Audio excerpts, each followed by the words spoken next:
What's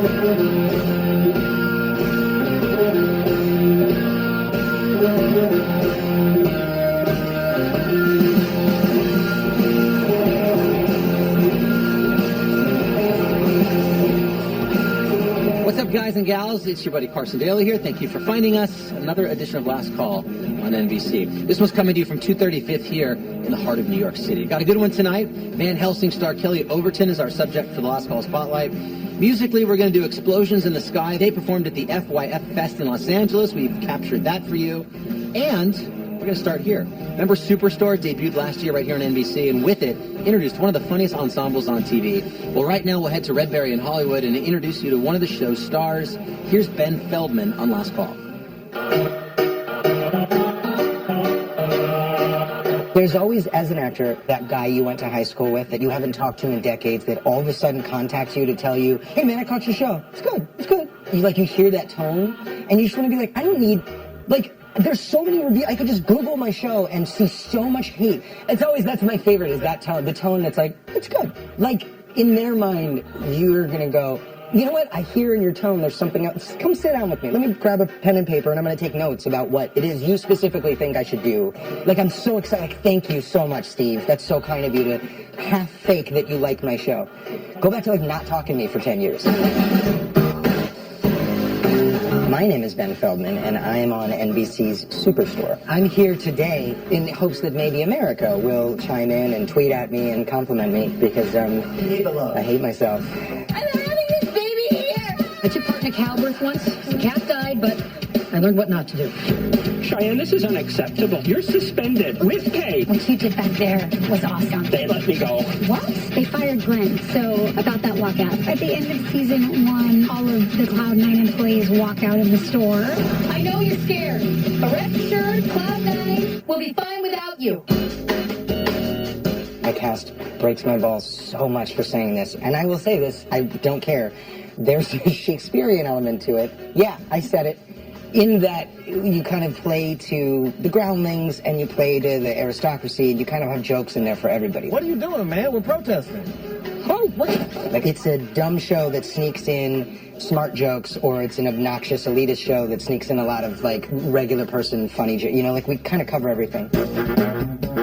Jonah comes from a different kind of background where he was clearly afforded some life advantages that others weren't, and it sort of created this innocent elitism, but to such a degree that it kind of makes him out of touch with sort of normalcy, and thus makes him kind of an idiot, like a bumbling idiot. So he's well-educated and smart and eloquent, and yet at the same time, that kind of gets in his way, and he just makes an idiot of himself, which many, like my wife, would maybe argue is pretty similar to me. So, why don't you guys just tell me what you want? Well, Jeff, it's really I'm sorry, Jeff. I'm going to need a minute. I'm not saying anything. I'm just doing this to intimidate him. Nod your head. That was way too big. Smaller nods. Okay, now giggle like I said something charming. Okay, Jeff, what we want is for Glenn to be rehired as store manager. I would sooner slit my throat and Jeff's throat before I'd let that happen. I do think everybody's just great on the show, but in terms of America, she makes you a better actor when you work with her. And I think the best compliment I ever gave America, she would disagree with this 100%. On the day when we're acting, they'd call cut, and I'd be like, she's not doing anything. Well, I don't understand why America Ferrera is so great. She's doing nothing. And then I go back and watch the show, and I'm like, oh, she was doing so much. She was just so real that I didn't even know. I didn't see her trying to act. Fantastic news, Jeff. Thanks. People ask me all the time, did you ever work at a superstore or anything? And I didn't. The closest, sort of regular American service industry kind of job that I had, other than being a waiter, was I worked back at Baskin Robbins. But I was 14. No 14-year-old should be working in an ice cream store, because inevitably they're going to just give all of the ice cream away, which is what I did. The manager at the time called me and said, this is now in retrospect so cool. He called me and goes, I want to go over the schedule next week. And he goes, we're doing an extra day. He named a bunch of things that were happening. And he goes, and you're not going to be working. And I was like, oh, I got the week off. And he's like, no, we're not asking you to come back. But anyway, the funny thing is the guy who owned that Baskin Robbins is now friends with the producers of Superstore. So they were like, hey, remember that guy you caught giving ice cream away in 1994? He's on our show. He's on TV now. Do you think that motivated you all this time? Yeah. I wake up every morning and I'm like, this is for you, Baskin Robbins. My family is, some of them are the first to tell me what's wrong with whatever particular show I'm on. They're just very honest. Like, I even remember some of my parents, I'll say, because I have a few, I think loved Mad Men up until the season I joined, and then that whole season they're like, well, I feel like this show jumped the shark. And I was like, oh, cool. So, like, I'm essentially the shark of arguably one of the greatest shows of all time. I had another family member the other day that we were talking about something, and they said, well, I hope it's at least a little better than the premiere of your show. And I was like, and I get so angry because it's like, well, you know, 11 million people disagreed with you. Like, I want to start sending him, my wife has to be like, he's just being mean. Like, he thinks he's joking. And like, but he's offending like hundreds of people that I see every single day of my life. Anyway, I've got issues. He asked me to talk about my parents watching the show, and I launched into a monologue about how I hate people in my life. That was Ben Feldman. The second season of Superstore premieres September 22nd, 8/7 Central on NBC. Coming up next, Explosions in the Sky. That's the music from FYF Fest when we get back.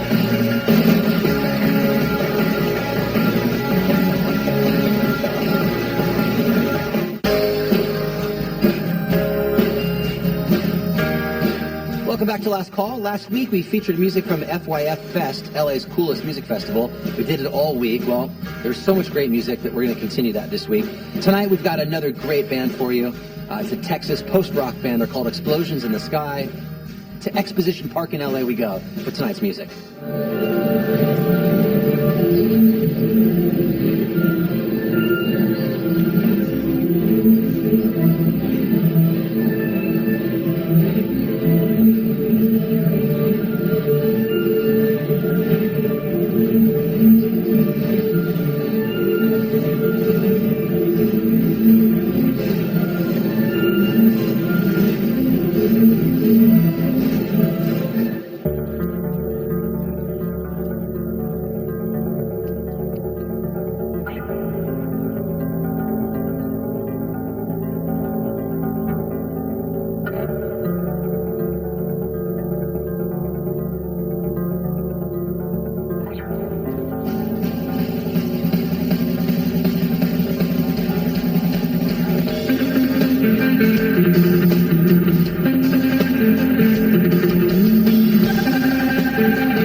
That was Explosions in the Sky. The Wilderness is the name of their new album, and we'll have a little bit more of them a little bit later on in the show. First, it's Kelly Overton, great actress. She's next on Last Call.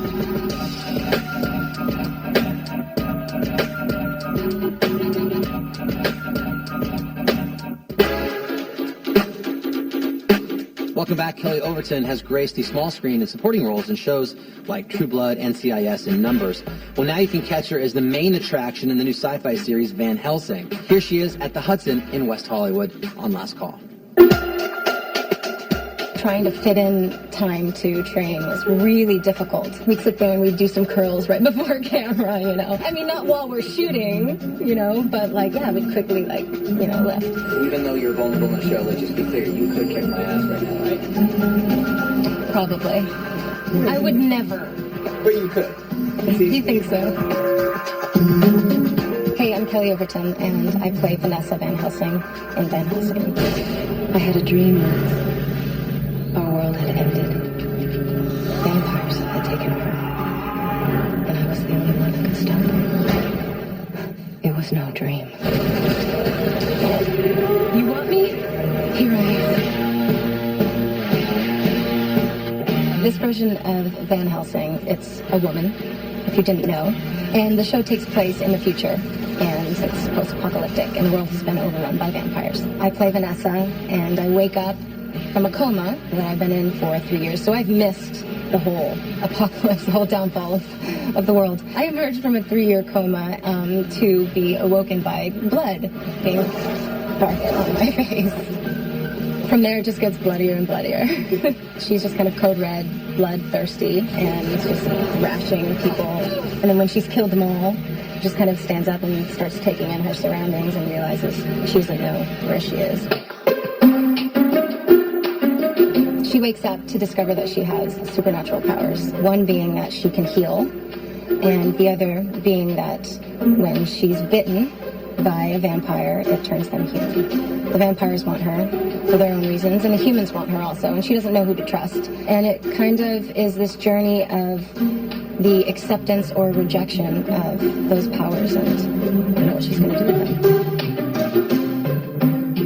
I grew up an athlete. I played soccer, basketball, and I ran track. And so, you know, being athletic is just something that comes naturally to me, and doing these fight scenes are something that comes naturally to me too. And it's been great to be able to kind of incorporate that love with my other love, with acting. They're here.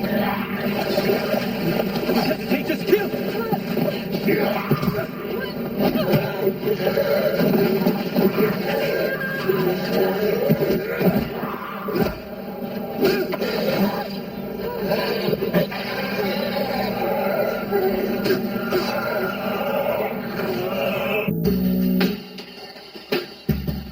I am on this like metal slab, and they got one of those real, you know, morgue tables. Not comfortable. So that, laying on that, and I think it took 2 days to shoot all the, you know, the coma stuff. So that was 2 full days of laying down on that metal table and trying not to breathe. Well, you're just lying on that table, your eyes are closed, and you're just like, don't breathe. And that is very, very challenging. And at first you're like, okay, I'll just do some shallow breaths, but like, your whole body just wants to go so bad, and just like, but you just have to hold on. Damn apocalypse. There are all these different kinds of vampires. You don't just have the one kind. You know, you have, so the top, you have the more socialized, royal kind of vampires that have survived the longest. And then, you know, you have all the way down to the bottom, which are literally called bottom feeders. And then there's a bunch of different kinds in between. See, what's happening is that the world is just being dominated by the vampires at such a rapid pace. And the humans are, you know, at risk and perishing, turning into vampires or hiding. So when they turn, they don't have much access to humans. They find whatever blood they can, and most of the time it's animal blood. And so the more blood, like animal blood that they have when they first become a vampire, the more animalistic they become.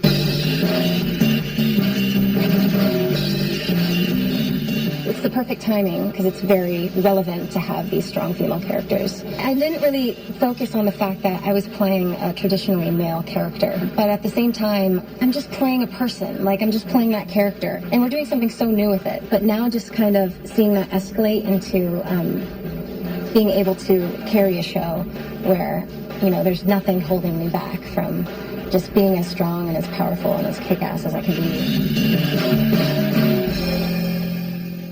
That was Kelly Overton. Van Helsing premieres September 23rd, 10/9 Central on Sci-Fi. We'll be right back with more music from FYF.